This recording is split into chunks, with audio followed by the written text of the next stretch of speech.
Christmas is about a lot of things, but it also gives us an opportunity to answer the question, so what is God like? We ask it and we think we answer it. And one of the ways in which we find out what God is like is sometimes growing up, we find out some good things and not so good things and some really good things about what God is like through our relationships with other people, even including our parents.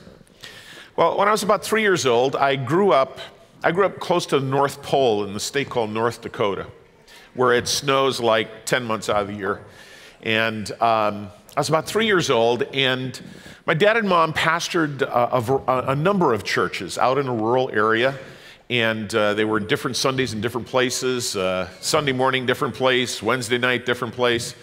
And one of the things you did when you pastored a church like that is most people were farmers, lived in a rural area, and you went out and visited them on their farm. So one afternoon, my dad and mom said, we're going out to visit so-and-so, and they put on my best overalls and sent me outside. And I remember my dad saying to me, "Don't get dirty or else." Now keep that little phrase, "or else," okay, in mind. So I did not get dirty, but I found a hammer that day, and Dad's car was right there, and I was about eye level to the front headlight. So I took that hammer and just lightly tapped the headlight, and what do you know, an amazing design just appeared on the headlight. I said, well, I have a future in art. So I went to the next headlight and released the image. It was just waiting for release there on that headlight. Went around to the passenger side door. And by the time my dad found me, I had released the artistic aura of all the glass in the car right up to the driver's side, and I was about ready to release that when I felt a hand on my arm. And that day I found out what "or else" means, okay? Now, like I said, we find out what God is like. I found out that day that my dad was as good as his word. That's a really good principle to learn as a child. Sometimes you learn it painfully. But another thing that we do to find out what God is like is we look at the Bible, because God has given us a clear picture of what he is like when we look at Jesus. And the clearest picture of Jesus that you will ever see is found in the Gospels. So if you look at the first 4 books in the New Testament, you will find what Jesus is like. That's the clearest picture of God. And every time you look at these first 4 books, you see it in what we call narrative form. In other words, it's stories. It's not highfalutin philosophical stuff. It's Jesus talks about himself in the midst of stories, okay?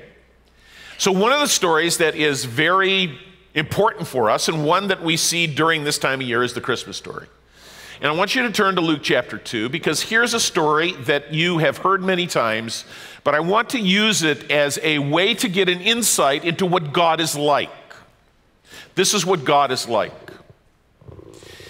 And there were shepherds abiding in their fields, keeping watch over their flocks by night.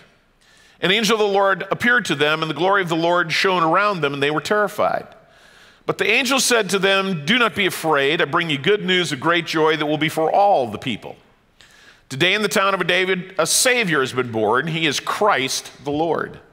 This will be a sign to you. You will find a baby wrapped in cloth and lying in a manger."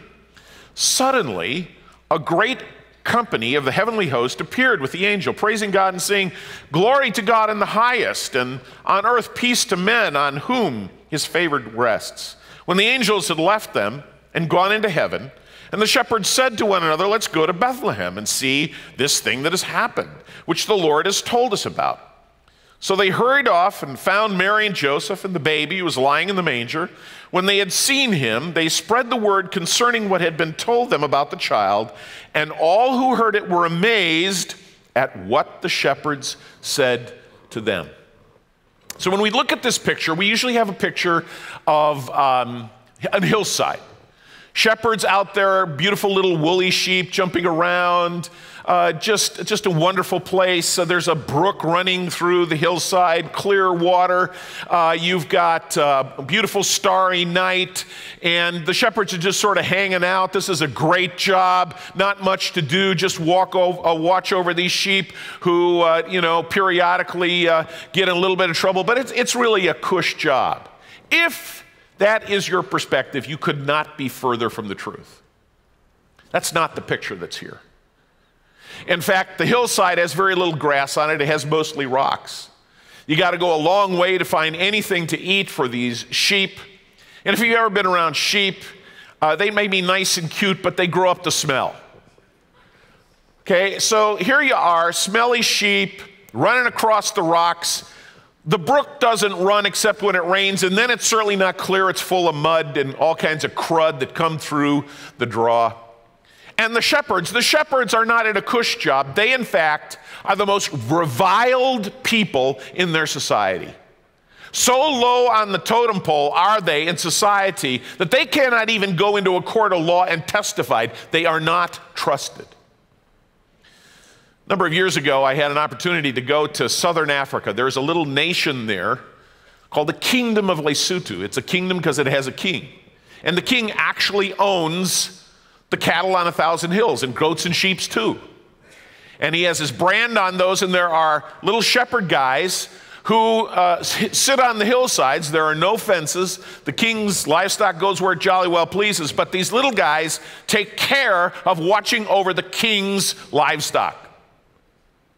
I was there, and it gets chilly there at night. It actually snows up in the mountains of this southern African nation.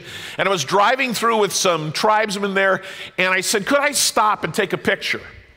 The little guys who were out there taking care of the sheep had interesting sort of straw hats on. They had beautiful blankets around them to keep them warm at night. I took my picture with them as a good tourist, came back into the car, and the elders said to me, in our nation of Lesotho, when you are a shepherd, you will rise no higher in life.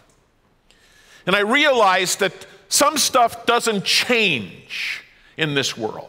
Doesn't matter where you are. It doesn't matter whether you're 2,000 years ago or Southern Africa or here in this part of the world. The truth is that there are some people whose life has left them bypassed.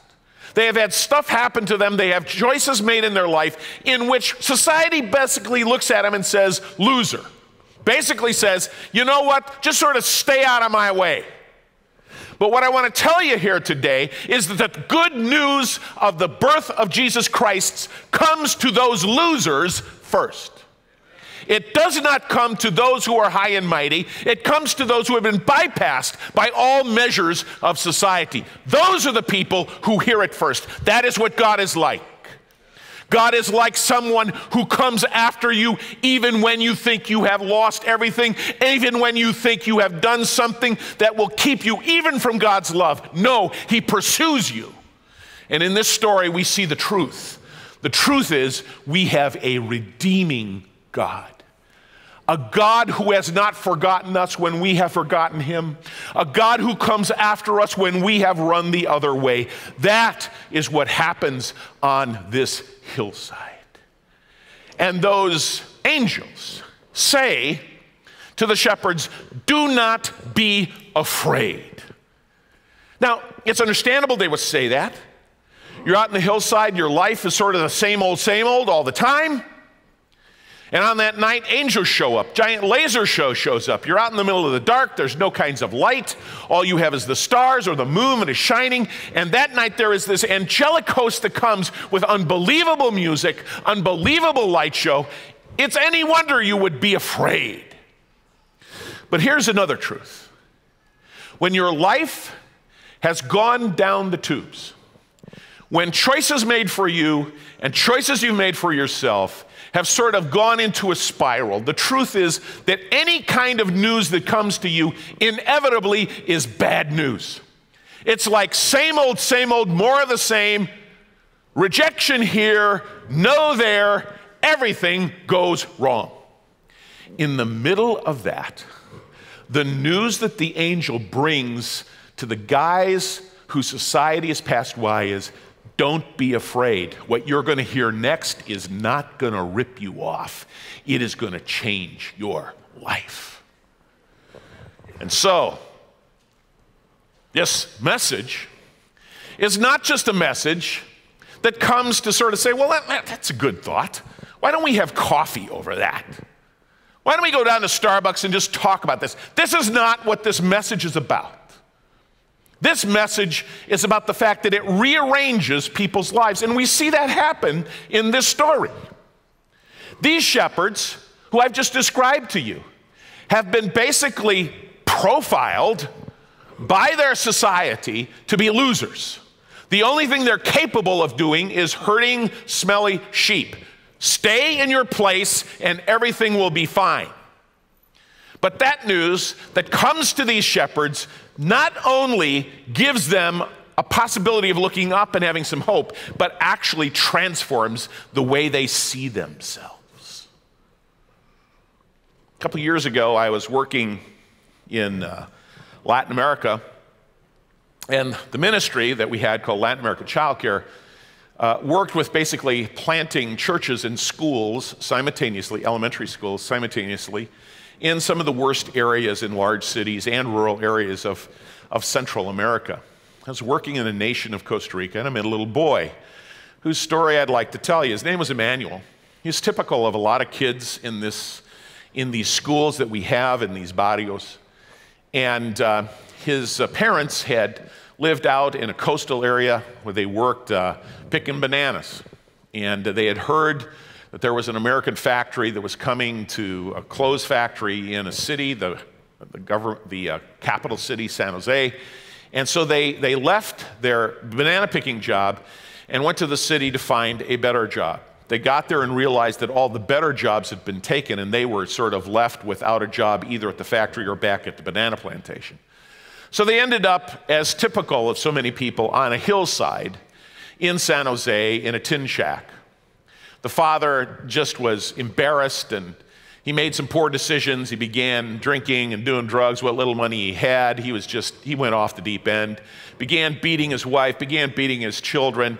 All the older kids left, and Emmanuel, this little guy who I was talking to, said, the only thing that was left was me and my mom, and we slept on bags of cement. But as it would be, we had a school just within walking distance of where Emmanuel's little tin shack was. And he started in first grade. He came there. The requirements are simply that you need to come to school, and we find a way to get you there. And a little guy came, and he was typical of boys and little children who've been in these kinds of circumstances. When you have been verbally abused, when you've been physically abused, I mean, you don't look people in the eye. You don't feel good about yourself. You don't answer their questions. People think you're just surly, but the truth is you've just been beat too many times.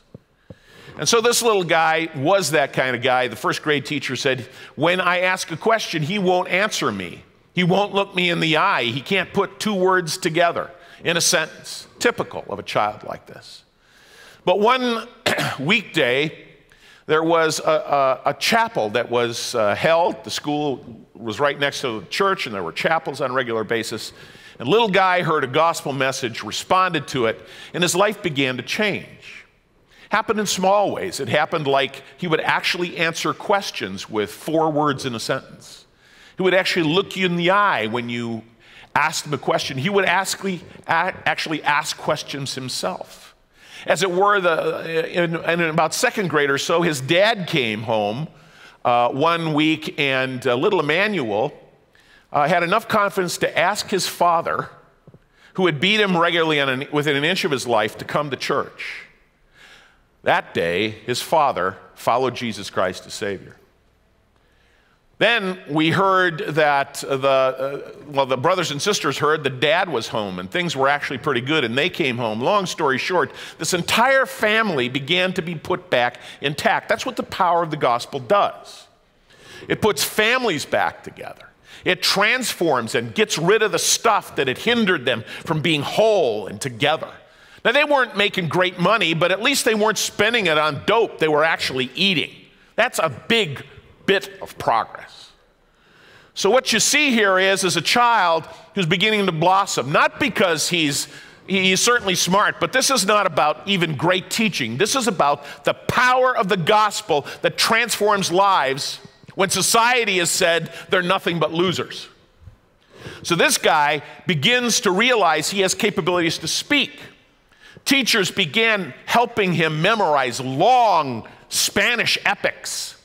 And he began spending long times memorizing these epics, which are dramatic and tells the story of Latin America through the eyes of these great poets. Not only that, he begins to preach on street corners. Little 10-year-old guy with a Bible bigger than he is. He begins to become an orator at 10, 12 years old. He is renowned in this school as an orator, as a person who can give speeches, as a person who can preach with power. Through a series of circumstances, little Emmanuel gets chosen out of hundreds of thousands of school children in the nation of Costa Rica to give a speech to the president of the country. So what he does is get up and tell you the entire story that I just told you. By the end of that time, the president and all the rich folks from the coffee plantations and the banana plantations and the big tourist industry that there are all sitting there listening to this little boy crying, realizing that this is the power of the gospel, which they cannot deny. And then the president, and then the little Emmanuel looks at the president. And in that nation, when you address the president with honor, you do not say Mr. President, you do not say Madam President, you call them by their first name. That's the point of honor. And the name of the president at the time was Jose Maria Figueres. He looked at the president, Emmanuel, 12 years old, beat with an inch of his life, heard the power of the gospel. His family has been brought back by the power of the gospel, transformed. He looks at the president of the nation and he says, Jose Maria, if you will follow the commandments of the Lord, you have nothing to fear. And he sits down. When Jesus Christ comes, he just doesn't come with a good idea. He comes with a power to erase the stuff of your past and give you a new equation for life. And when you see a little boy speaking to the most powerful man in the nation, you understand what the transforming power of Jesus Christ can do. That is what God is like. He's like a redeeming God who seeks us out when we think everything is lost. He is about a God who sends a redeeming message, a message that isn't just nice to hear, not just nice to sit around and articulate and have coffee over. It is a message that goes to the very core of our being and transforms our lives. So, I don't know where you are today, but I believe that the God who I'm talking about this morning is a God that can find a home in hearts here today. There may be some of you who, you've never been a shepherd, you've never been a little guy in San Jose, Costa Rica on a hillside. But you know what it's like to be in a world where stuff just doesn't go right. You wonder sometimes whether anything ever works. All you get is bad news. Every time you get a new message, every time you get a new email, every time you get a new letter in the snail mail, all you know is it's another bill and another bit of bad news. And you wonder in your heart whether God knows your address. I'm not going to tell you anything new. I'm just going to remind you that this simple story on the hillsides of Bethlehem tells us that we have a God who looks after us and remembers us when we have forgotten him and run so far away from him we think we are out of his sight.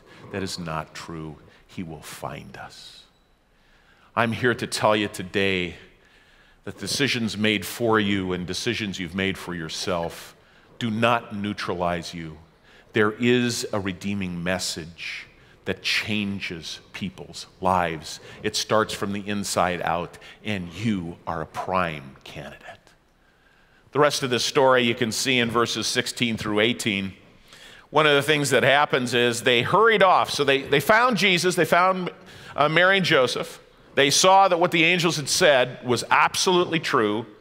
So they hurried off and found Mary and Joseph, baby lying in the manger. When they had seen him, they spread the word concerning what had been told them about this child.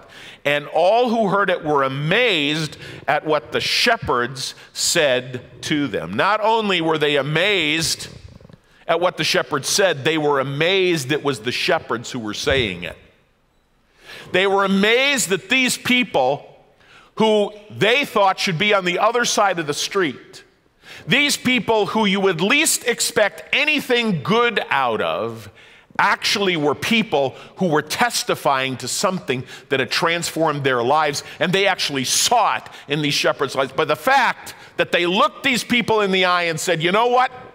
We've just come from the most amazing experience. We saw a child. We believe he is the Messiah. We believe he has come to rescue us. And then they leave. So another thing we learned is when you're redeemed, you act like the one who you say redeemed you. You act like the one who you say saved you. A couple years ago, I was in Panama, and I met a Panamanian there, and he told me his story. He'd been a student. He was of Hispanic background. He'd been a student. He'd gone to Bible college. He had graduated. Nobody wanted to have him pastor their church. He didn't know what to do. But the Lord had led him to go into the central mountains of Panama to a group called the Guaymi. They're an indigenous group, a tribal group. They are people who have really been bypassed. He started preaching up there. He not only had to go to that place, remember, he had grown up believing that those people were second rate. He learned a new language. They didn't speak Spanish, and he went to start preaching the gospel. He went to preach the gospel, and I happened to be there about 4 years into his effort, and he had founded just a little Bible school. It was under some trees out in sort of a jungle area in the mountains, and there were 2 graduates there that day. Now, here I am, the big white guy, in Panama in December, which it's hotter than, it's just hot, okay? It's just hot. About 95 degrees, 95% humidity. And they said, to make this official, you have to wear academic robes. So get the picture of this white guy in black robes, sweating profusely, and I'm preaching for the first time in my life in Spanish. So I'm in this little city called Boca del Monte, the mouth of the mountain. And there we are with 2 of these Guaymi, these indigenous peoples. They're about 4'10", and we're in this little church. You know, just simple benches, and I'm preaching. I'm preaching, and I'm sweating. And the mosquitoes are profuse, and it started raining. And so when it rains on a tin roof, you just yell louder. And then all the cattle in that community decided to go down the street, and the cowboys, the vaqueros, are whipping them, and the cattle are coming down the street. And I'm speaking loudly, and I'm sweating profusely, and everybody is smiling at this white guy in a black robe trying to speak Spanish poorly. And it started, and as that rain diminished, all the dogs in the community came to church that day. And a dog came up on the platform, right by me, and it raised his leg right there. And I said, man, not today. And I kicked that dog all the way over in the corner. Sorry to all of you dog lovers, I kicked that dog. And he just sat there and listened attentively to the rest of things I had to say. Probably saying, that guy's Spanish is really bad. Now, why is that so important? Here's the story. The story is a guy of Hispanic background went to a group of people who Panamanian culture said were worthless. They were called the Guaymi. He learned a new language. He ministered to those people, and that day, the little Bible school he had started had its first 2 graduates. I was there on that day. A transformed person gave himself to transforming another group. And you know, Panama lines up with Colombia. There's a giant jungle that is the border between Panama and Colombia. It's a no man's land. There's nothing but drug lords in there. There's nothing but the raising of cocaine. Now, if any of us in this room go into that no man's land, you will never come out alive. But guess who are flaming evangelists in that no man's land? The Guaymi. They are people who are in that place bringing the gospel to people who are powerful drug lords. When you have a redeeming message that changes your life, it changes you from the inside out, and you act like the one who saved you. You go to people unlike yourself. You show love to people you don't even like. You hang out with folks who you shouldn't be hanging out with if society were dictated. But Jesus Christ rearranges your life and changes you from the inside out. That's the message of Christmas. What is God like? He's a redeeming God. He comes after us even when we're running away. We may have all kinds of stuff that has added up and caused us to believe that we are nothing. But you know what? You're something because Jesus Christ says so. And when he changes your life, you act completely differently. You do stuff you never dreamed you would do because the cause you are giving yourself to is no longer your own. It is something bigger than yourself. I bring you good news of great joy, which will be to all the people, and that includes you. I want you to bow your heads right now. I'm going to ask the musicians, Tim, if you'd come right now. Lord Jesus, I ask right now that you would hover over this place. There are people here who really believe that they have been bypassed by life. They really believe that the stuff that is accumulated in their life is so big and so formidable that there is nothing can ever change their lives. But I pray, oh God, that in these moments, in this first Sunday of Christmas, you would instantaneously rearrange that perspective in their life. I pray in these closing moments that you would help us encounter you in an extraordinary way. I'm going to ask those of you who are prayer leaders, small group leaders, pastors, if you'd just come right now. I'm in the front here, and I'm going to ask the rest of you now to just stand. Prayer leaders, if you'd come, and all of you, if you'd just stand. I just really have always believed that when we hear the Word of God, it's not enough to say, well, that was good, or man, I didn't get anything out of that, and walk out of the place. That in fact, because the Spirit of God is here, and because He has orchestrated your presence here today unbeknownst to you, that we have a moment here in which your life and the love of God can intersect in profound ways. So Tim's going to lead us in a song. And as he leads us singing, if you have a need in your life today, if you want to say, you know what, I feel like one of those shepherds. Like I've been bypassed, and I just really don't believe that something is, like you've talked about this morning, is really good news. I would just challenge you to come and spend some time with one of these brothers and sisters. They will stand in the gap with you. We believe in this moment that the message that came to the shepherds can come to you just like that. We also believe that there's just maybe some unspoken stuff in your life. Christmas time is a time where there's a lot of stuff gets churned up. Christmas is past, somehow ways of leaving wounds in our lives. And you may just need to come to this place and just be with a brother or sister who can just, you can just speak that. Would you pray with me about? There's nothing magic about walking this aisle, but there is something in that movement that says, God, I'm desperate, or I'm serious, or I need this moment right now. I heard this message. I'm not so sure it's good news for me, but I'm willing to give it a shot.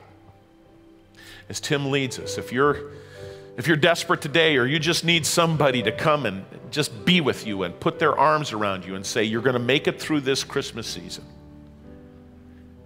you come this time. Don't waste any time. This is a moment where Jesus is passing by.